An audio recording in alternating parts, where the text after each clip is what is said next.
Mesdames et messieurs et mesdemoiselles, les ingénieurs russes qui ont conçu le missile Oreshnik de Vladimir Poutine ont livré le secret du missile. Ce qui fait que le missile ne peut pas être intercepté. Ce qui fait jusqu'à présent, jusqu'aujourd'hui, qu'on ne veut pas montrer les images de l'impact du missile dans la ville de Dnipro.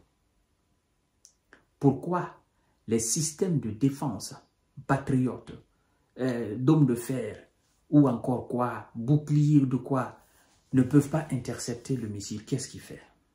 En fait, le missile génère une température, selon les experts qui l'ont conçu, une température de 4000 degrés Celsius.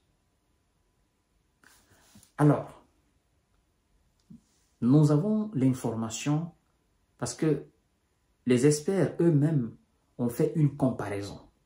Réellement, qu'est-ce qui peut résister à une température de 4000 degrés Celsius?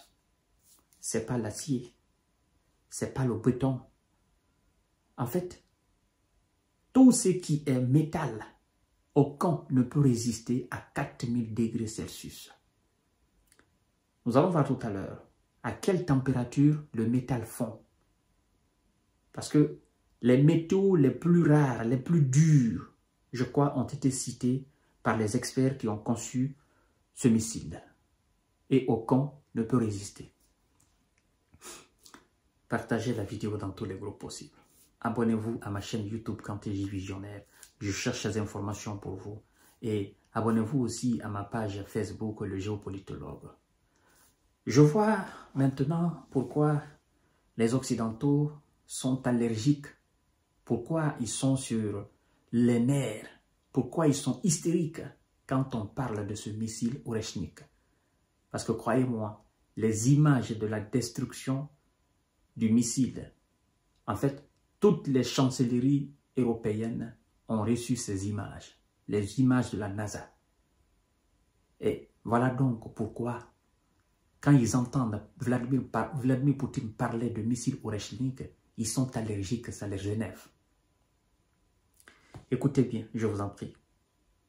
Oreshnik génère une température de 4000 degrés Celsius.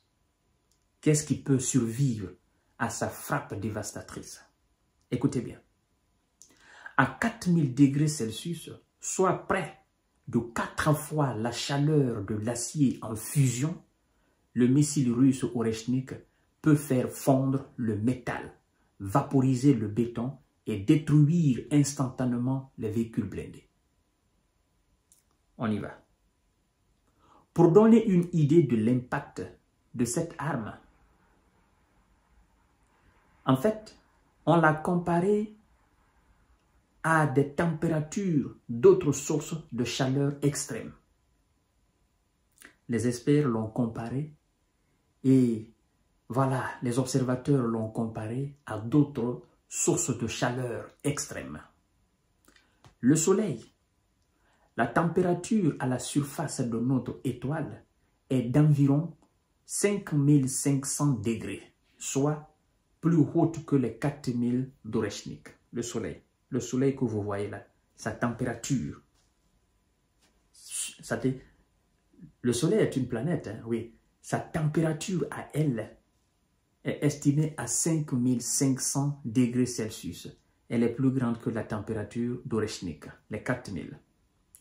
Le moteur à réaction moderne, dans leur chambre de combustion, la température peut atteindre 1500 degrés, voire 2000 degrés Celsius. À 4000 degrés, leurs matériaux se dégraderaient rapidement. Donc, la chaleur que dégage Oreshnik dépasse largement, n'est-ce pas, les moteurs à réaction moderne, qui sont à 1500 ou à 2000 degrés Celsius. Plasma. Au cœur des étoiles, où émis lors des actions de fusion, le plasma dépasse les 10 000 degrés Celsius bien que la température de 4000 degrés soit beaucoup plus basse, elle représente toujours une température extrême capable d'entraîner une destruction importante. Quel effet sur les matériaux? Écoutez maintenant. Quel effet la température d'Oreshnik peut avoir sur les matériaux? Et c'est ce qui est effrayant. Météo. L'acier. L'acier fond à 1500 degrés Celsius, mais se vaporise à 4000 degrés Celsius, y compris l'acier au carbone utilisé dans la construction et les véhicules militaires. L'acier fond à 1500, mais se vaporise à 4000 degrés Celsius. Donc, la température d'Oreshnik, tout ce qui est acier militaire, en fait, ça ne touche même pas. Hein. Le fait de s'approcher, ça fond l'acier et ça permet la vaporisation de l'acier. Ça veut dire quoi? Les chars, les véhicules blindés, les véhicules de transport de troupes blindées, tout ce qui est conçu dans le cadre, n'est-ce pas, de transport militaire ou tout ce qui est utilisé par l'armée, en fait, la température, la chaleur dégagée par Oreshnik peut permettre la vaporisation de tout ça. C'est pas seulement hein, fondre, mais vaporiser.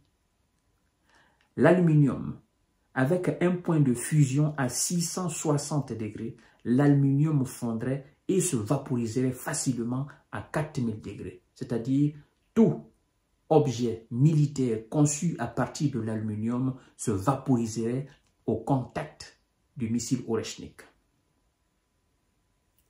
Le tungstène, connu pour son point de fusion élevé de 3422 degrés Celsius, le tungstène se vaporise également à 4000 degrés. Et le tungstène, ça c'est très très dur, mais il fond quand même à 4000 degrés. Le béton se fracture et se dégrade à 300 degrés. À 4000 degrés, il se vaporise. Les armatures en acier fondent et provoquant probablement l'effondrement de la structure. Vous comprenez? Le béton. Alors, les véhicules en acier et en aluminium seraient détruits à 4000 degrés. Les pneus brûleraient et les composants du moteur, les systèmes électriques et la carrosserie fondraient. Même les véhicules militaires blindés subiraient une fonte importante et un écroulement de leur structure. Avec l'impact, la chaleur dégagée par le missile Oreshnik. Alors, le bâtiment, structure en acier, le bâtiment avec des structures en acier. L'acier fond à 1500 degrés Celsius et perdrait intégrité à 4000 degrés Celsius, entraînant la fonte et l'effondrement des poudres et des charpentes. Bâtiment en béton. Le béton se vaporise à 4000 degrés Celsius, entraînant la fonte des armatures en acier. Le verre fondrait également et les systèmes électriques et de plomberie seraient en détruits. Fin de citation. Je crois que vous avez maintenant un ordre d'idée de ce que représente ce missile.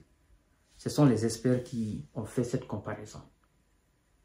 Et voilà donc la raison principale qui fait qu'aucun système de défense, aucun système antimissile ne peut détruire ce missile. Parce que pour détruire, moi je sais, sincèrement, c'est fou. C'est l'être humain qui a conçu ça. Et c'est contre l'être humain. Quoi qu'on dise, oui. C'est notre intelligence qui a conçu ça. Et c'est contre nous-mêmes c'est pour faire mal. C'est pour montrer à l'autre que je suis plus fort, je suis plus supérieur que toi. J'ai quelque chose qui ne laisse rien, qui détruit tout. C'est ce message-là. Je ne sais pas si vous vous rendez compte. En fait, c'est conçu que quand ça touche ou quand ça s'approche, en fait, rien ne reste. Tout devient de l'eau. De l'eau. Tout ce qui est résistant devient de l'eau. On dit vaporisation. C'est de l'eau, mais ça devient de la vapeur.